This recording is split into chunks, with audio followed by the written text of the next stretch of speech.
नमस्कार दोस्तों, एक बार फिर आपका स्वागत है न्यूज़ व्हील पर।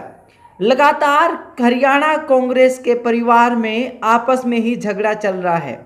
एक तरफ 3 नेता इकट्ठे हो गए हैं, दूसरे तरफ चौधरी भूपेंद्र सिंह हुड्डा हैं। लगातार हम देख रहे हैं कि किरण चौधरी को पिछले 10 सालों से कांग्रेस में दरकिनार किया जा रहा है। भूपेंद्र सिंह हुड्डा ही पूरी कांग्रेस को चलाते हुए नजर आ रहे हैं, चाहे कोई माने या ना माने। हाल फिलहाल में आला हाईकमान को भी इस बारे में अवगत कराया गया कांग्रेस के 3 नेताओं की तरफ से, और इसी झगड़े का फायदा अब बीजेपी उठाना चाहती है। किरण चौधरी पर कैसे भारतीय जनता पार्टी की नज़र है, आज इसके बारे में बताऊंगा।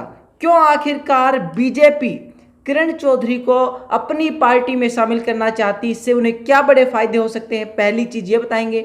दूसरी चीज़ ये बताएंगे कि किरण चौधरी के भाजपा में शामिल होने में कौन से नेता मुश्किलें खड़ी कर सकते हैं, और तीसरी चीज़ बताएंगे कि फिलहाल मैडम किरण चौधरी के मन में क्या चल रहा है, क्या वो बीजेपी में शामिल भी होना चाहती हैं या नहीं।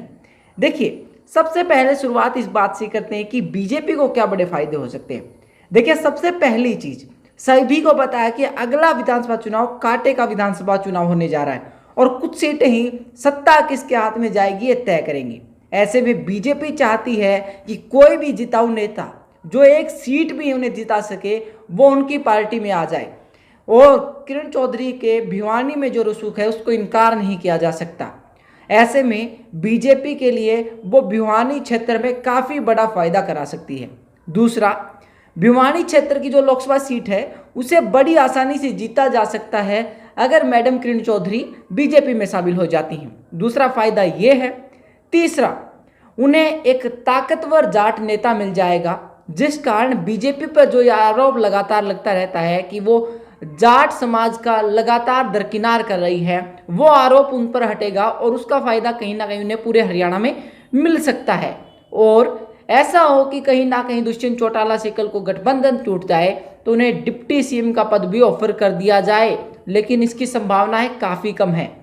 अगली चीज़ ये है कि मान लो कल को दुष्यंत चौटाला जी के साथ गठबंधन तोड़ना पड़ जाए तो उसमें आसानी हो जाएगी, क्योंकि उनके पास दूसरा जाट नेता उनके नुकसान की भरपाई करने के लिए होगा।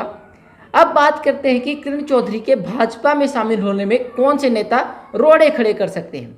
पहले नेता हैं चौधरी धर्मवीर सिंह, जो कि भिवानी लोकसभा से सांसद हैं। अगर किरण चौधरी कल को बीजेपी में शामिल होती हैं तो कल को उनकी दावेदारी पर खतरा आ सकता है, जिस कारण वो कहीं ना कहीं इसका विरोध करेंगे। दूसरे बड़े नेता हरियाणा के कृषि मंत्री चौधरी जेपी दलाल। देखिए, सभी जानते हैं कि पिछले 5 सालों में चौधरी जेपी दलाल ने भिवानी को इतना मुआवजा दिलाया है कि उसके हम जिक्र भी नहीं कर सकते। बहुत सारा पैसा मुआवजे के रूप में भिवानी के किसानों को मिला है। ऐसे में जेपी दलाल चाहेंगे कि अगर किरण चौधरी जैसे नेता अगर बीजेपी में शामिल नहीं होते हैं तो कल जाकर उनका ही बड़ा कद बढ़ेगा, जिस कारण वो भी कहीं ना कहीं किरण चौधरी का विरोध करते हुए नजर आएंगे। तीसरी चीज, अन्य जो जाट नेता है उनका कद कहीं ना कहीं किरण चौधरी के बीजेपी में आने से कम हो सकता है। ये बीजेपी में किरण चौधरी के आने पर रोड़े डालते हुए नजर आएंगे। अब मैडम किरण चौधरी क्या करेंगी? देखिए, फिलहाल उनकी क्या स्ट्रेटजी ये है कि देखिए, ताकत लगाते हैं और कांग्रेस में ही कोई पद हासिल करते हैं। अभी वो बीजेपी में जाने के मूड में बिल्कुल भी नहीं है, लेकिन अगर ऐसे ही दरकिनार किया गया, ऐसे ही दूसरे नेताओं की चलती रही और मैडम किरण चौधरी को पूरी तरीके से साइड लाइन कर दिया गया, तो फिर उन्हें कोई ना कोई कड़ा कदम उठाना ही पड़ेगा। लेकिन उस कड़े कदम के पीछे भी किरण चौधरी की कुछ शंकाएं हैं। उन्हें लगता है कि कहीं ना कहीं ये ना हो जाए कि बीजेपी के कुछ अलग नेताओं के साथ जो हुआ, पहले उनका इस्तेमाल किया गया और जब उनके इस्तेमाल से उनका वोट बटोर लिया गया तो उन्हें दरकिनार कर दिया गया। ऐसा उनका इस्तेमाल ना हो जाए, उन्हें इसका सबसे बड़ा डर होगा। फिलहाल मैडम किरण चौधरी बीजेपी में जाने के मूड में नहीं है, लेकिन आगे की राजनीति के बारे में कुछ नहीं कह सकते हैं।